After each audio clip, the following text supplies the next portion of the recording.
በስመ አብ ወወልድ ወመንፈስ ቅዱስ አሐዱ አምላክ።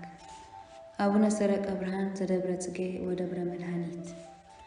አቡነ ሰረቀ ብርሃን ካብቶም ሕሩያን እግዚአብሔር ቅዱሳን ኮይኖም ከምቲ ጎይታናን መድኃኒናን ኢየሱስ ክርስቶስ ኣብ ወንጌል ማቴዎስ ምዕራፍ 5 ፍቅዲ 10 ዝበሎ ምእንቲ ጽድቂ ስደዱ መንግሥተ ሰማያት ናቶም እያሙ ብፁዓን እዮም። እዚ ኣቦዚ ፍቓዱ ዝፈጸመ ብርሃን ዝዓለም ኮይኑ ዝሓለፈን ቤተ ክርስቲያን ወትሩ እትዝክሮ ኣቦ እዩ። ናብዚ ገድልን ተኣምራትን ዝፈጸመሉ ከባቢ ዝመጸሉ ከዓ ብወገን ምብራቕ መራጉዝ ኣቢሉ እዩ።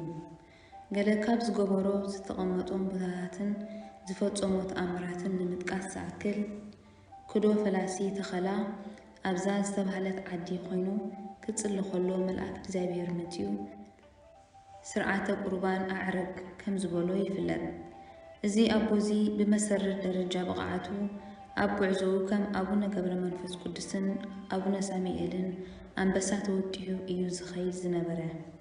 ሓደ እዋን ኣንበሳ ተወጢሑ እናኸደ ከሎ ኣብ መንገዲ ገለ ኣዴታት ተጓነፍዎ እሞ ንሱ ከዓ ካብ ገጽ ኣንስቲ ገጽ ኣናብስቲ ብምባል ጸሎቱ ኣስሚሩ ምስ ፈጸመ ናብ ዓዲ ነገር እትበሃል ዓዲ ከደ። ኣብዛ ዓዲ እዚኣ እቶም ናይታ ዓዲ መንእሰያት እቲ ዝገብርዎ ዝነበሩ ነገራት ባህ ስለ ዘየበሎም እዛ ቦታ እዚኣስ ዓዲ ነገር እያ ብዝበሎ ክሳብ ሕጂ በዚ ስም እዚ ትስመ ኣላ።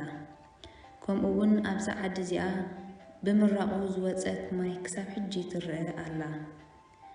ማይ ፈላሲ እናተባህለት ከዓ ትጽዋዕ።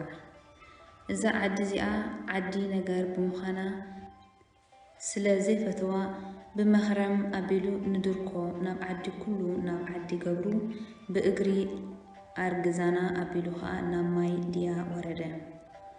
ኣብዛ ቦታ እዚኣ ምስ በጽሐ እቶም ኣርድእቱ ብጽምኢ ማይ ኢሎም ምስ ተሸገሩ ቅዱስ ኣቡነ ሰረቀ ብርሃን ኣምላኽ ዝፈትዎን ርህሩን ስለ ዝኾነ ንኣምላኽ ብምልማን ባሪኹ በታ ኣብ ኢዱ ዝነበረት ዘጋል መስቀል ናብ መሬት ወገአ እሞ ቀዳማይ ጸባ ካልኣይ ድማ ጽሩይ ማይ ኣውፅአ።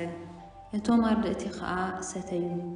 ኣብዚ ግዜ እዚ እቶም ኣርድእቲ ኣዝዮም ጸኒዖም ስለ ዝነበሩ ብህርፋን ነታ ማይ ድያ ኢሎም ብዝተዛረብሉ መሰረት ሕጂ እቲ ዓዲ ብስም እዛ ቃል እዚኣ ማይ ድያ እናተባህለት ትጽዋዕ ኣላ። ቀጺሉ ምስ ኣርድእቱ ናብ በረኻ እምባኸታ ዝበሃሎ ዘሎ ወረደ። ኣብኡ ከዓ 66 ዓመት ተቐመጠ። ሕጂ ምጽላይ እናተባህለ ይጽዋዕ ኣሎ። እዚ ቦታ እዚ ሕማም ዓሶ ብብዝሒ ስለ ዝነበሮ ኣቡነ ሰረቀ ብርሃን ኩሉ ግዜ ኣብኡ ክቕመጥ ከሎ እቶም ኣርድእቱ ግና ናብቲ ብርኽ ዝበለ ሕጂ ዓዲ ፈላሲ ዝበሃል ዘሎ ወፂኦም የኸርሙ ነበሩ። ኣስማት ኣርድእቲ ኣቡነ ሰረቀ ብርሃን ከምዚ ዝስዕብ እዩ። ኣቡነ ኣሮን ገሊላ ትግራይ፣ ኣቡነ ጽጌ፣ ኣቡነ ኣምሃ፣ ኣቡነ እስትንፋሰ ክርስቶስ ይበሃሉ ነበሩ። እዚኣቶም ኩሎም መምህራንን ዝበቕዑ ኣቦታትን እዮም ነይሮም።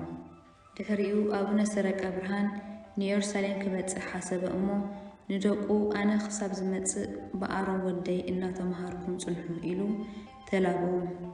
እንተኾነ ኣቡነ ሰረቀ ብርሃን ብደመና ተጻዒኑ ኢየሩሳሌም እቱ ክብል ከሎ ኣቡነ ኣሮን ብደመና ተጻዒኑ ኢየሩሳሌም ኣርክቦ።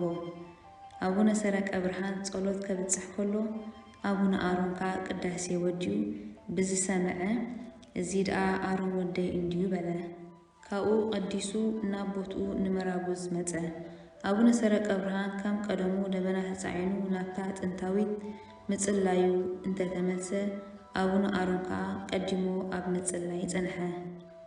ኣብዚ ግዜ እዚ ኣሮን ወደይ ካባይ ንስኻ ተዓቢ ኢኻ እሞ ረድአይ ዘይኮንካስ ነፍስኻ ዘኽኣልካ ኣቦ ኢኻ ካባይ ግለለለይ በሎ።